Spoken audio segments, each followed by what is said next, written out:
High Renaissance, puncak Renaissance, adalah sebuah periode singkat namun luar biasa dalam sejarah seni yang menandai titik tertinggi pencapaian estetika dan intelektual manusia.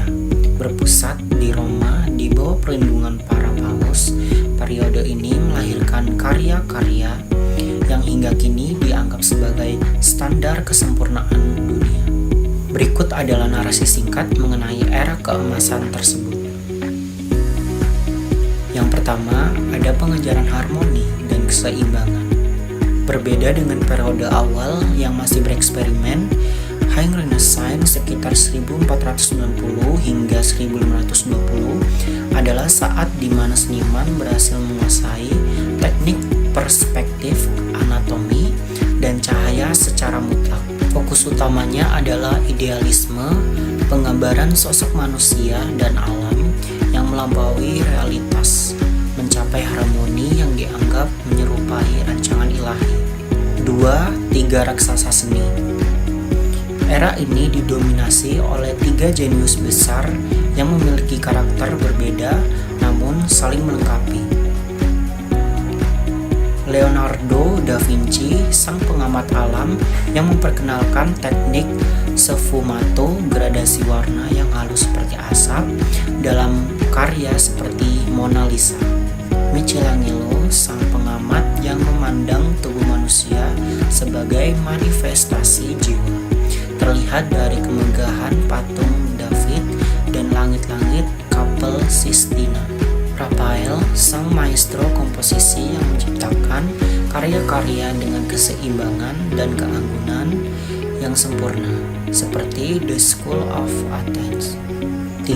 Transisi menuju Manierisme 1520 hingga 1600. Setelah kematian Raphael pada 1520 dan peristiwa Shark of Rome tahun 1527, harmoni yang tenang mulai memudar.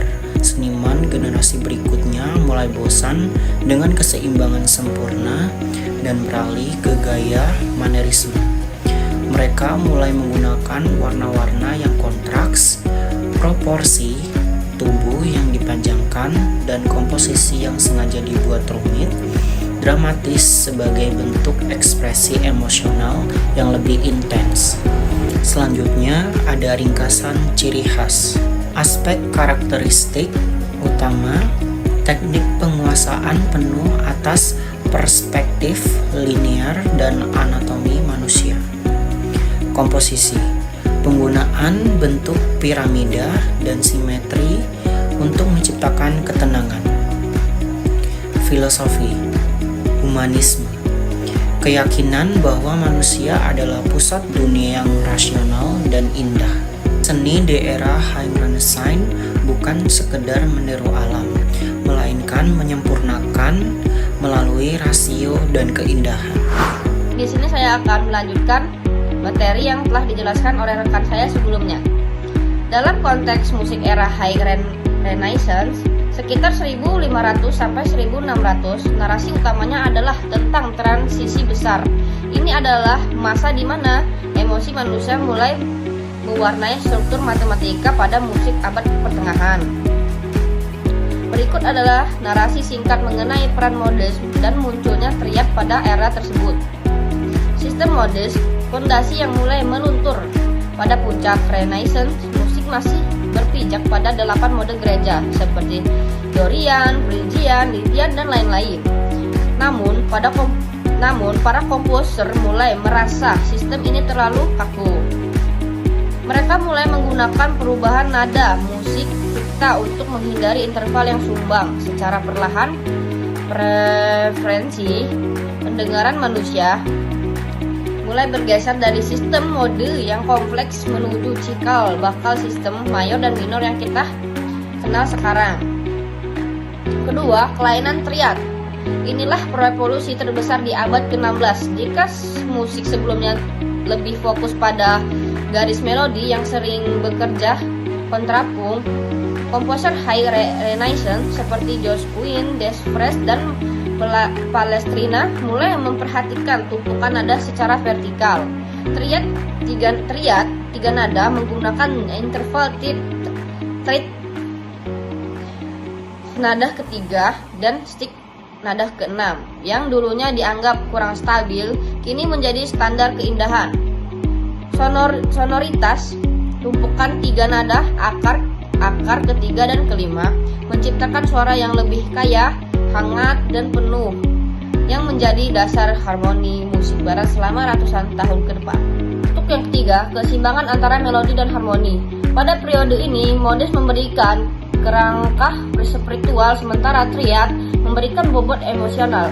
Musik tidak lagi tentang satu garis melodi yang indah, tetapi tentang bagaimana tumpukan suara vertikal mendukung alur melodi horizontal untuk menciptakan kedamaian dari keagungan. Perbedaan singkat. Unsur Modest Triad hasilnya. Untuk unsur karakteristik di High Renaissance, Modest skala kuno yang digunakan untuk menjaga tradisi dan struktur religius. Triad, struktur tiga nada yang memberikan kekayaan bunyi dan kepuasan telinga. Hasilnya musik yang jernih, seimbang, dan sangat ekspresif, contoh musik Palestrina. Untuk materi yang selanjutnya akan dijelaskan oleh rekan saya. Baik, berikutnya yaitu tentang double and triple tectus. Dalam dunia musik High Renaissance, konsep tectus adalah detak jantung dari setiap komposisi.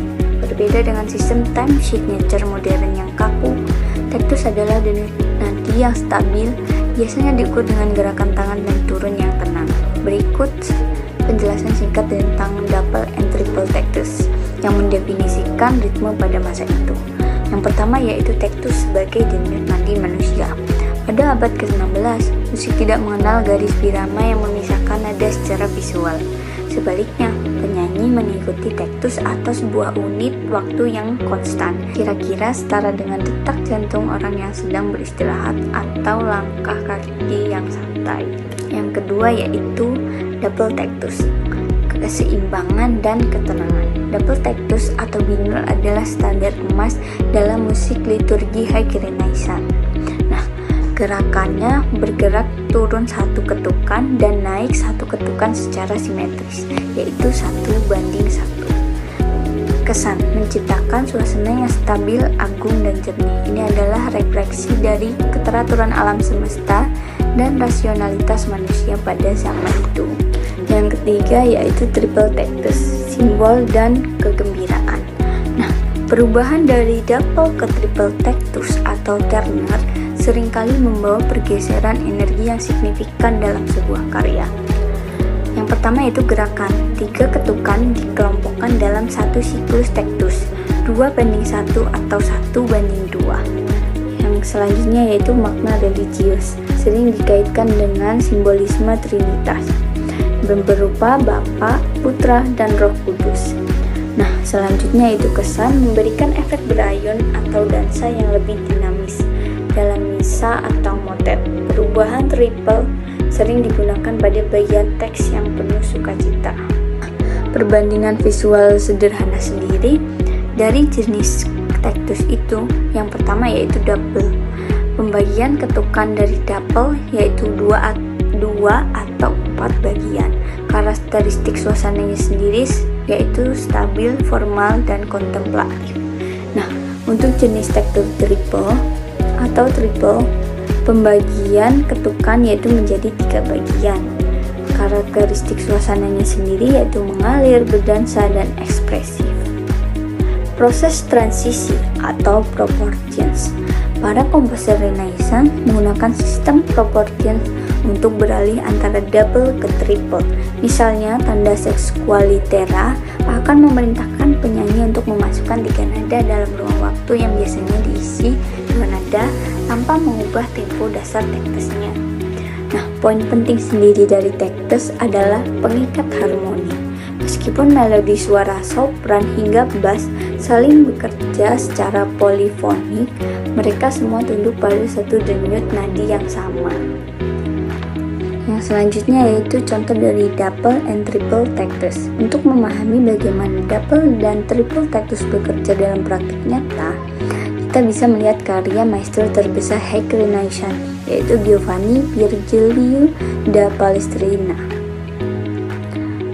Buat contoh partitur double and triple tactus sendiri yaitu seperti ini. Dari penjelasan yang kami jelaskan, ada nih poin menarik dari double and triple tactus. Yang poin menarik tersebut yaitu tidak adanya garis birama. Nah, perlu diingat bahwa dalam partitur asli abad ke-16 tidak ada garis vertikal atau bar lines seperti musik modern. Nah, penyanyi double hanya melihat kelompok 2, penyanyi triple melihat kelompok 3. Mereka semua tetap sinkron karena mengikuti gerakan tangan konduktor yang naik turun secara konsisten sebagai tactus. Baiklah, saya akan menjelaskan partitur yang ada di atas.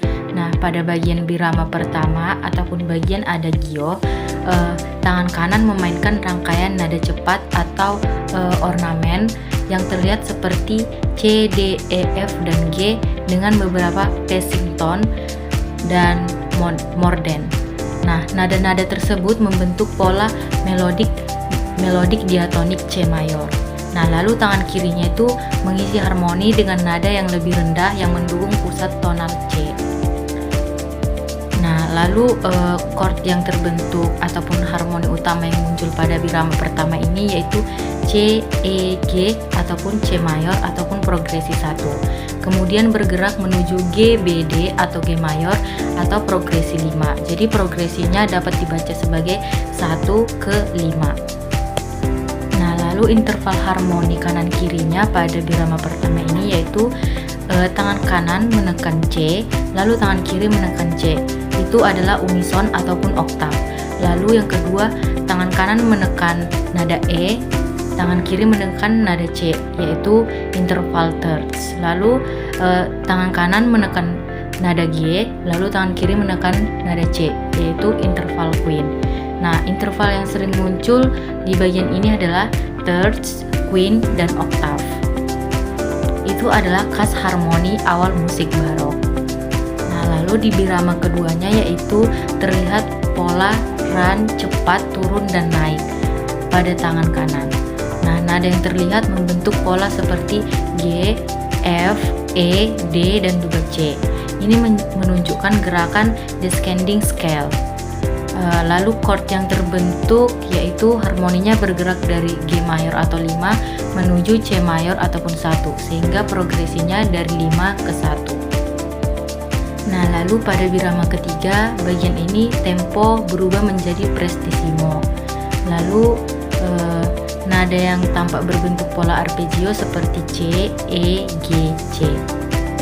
Nah, lalu pola harmoni keseluruhannya yaitu struktur harmoninya seperti ini: C, G, C, A minor, D minor, G, dan C. Ini adalah progresi yang sangat umum dalam musik barok dan toccata organ. Pertama adalah tangan nada yang digunakan adalah D Dorian. Mengapa saya bilang D Dorian? Dari kita lihat di bar pertama, permainan digunakan time signature adalah 4/4 ya, common. Jadi dia mulai dari D, dari bar pertama D sampai di bar ketiga awal C, yang dimana ini adalah gaya permainan D Dorian ya. D Dorian yang diambil dari nada C mayor, bisa seperti itu ya, D Dorian. Maka dari itu dia ambilnya pendekatannya minor. Oke, motif pertama dari skor ini adalah di bar pertama dan bar pertama sampai bar 8 akhir itu dia bisa menentukan bahwa ini adalah motif pertama ya. Musiknya seperti ini. Nah, motifnya berulang-ulang seperti gaya choir. Jadi motif pertama akan diulang lagi di bagian alto yang menggunakan nada A. Di awal, di sopran dia menggunakan melodinya dari D sampai C. Tapi di alto, nada yang digunakan dari A. Ini menciptakan harmoni yang dari mana A adalah perfect 4 dari D. Atau A adalah D D adalah perfect chord dari A, B, C, D. Makanya dia akan menciptakan harmoni yang jelas, tidak terdengar tabrakan. Nah, harmoni yang digunakan di bagian yang pertama, sopran bermain di nada D dan tenor bermain di nada D. Bass dan alto bermain di nada A.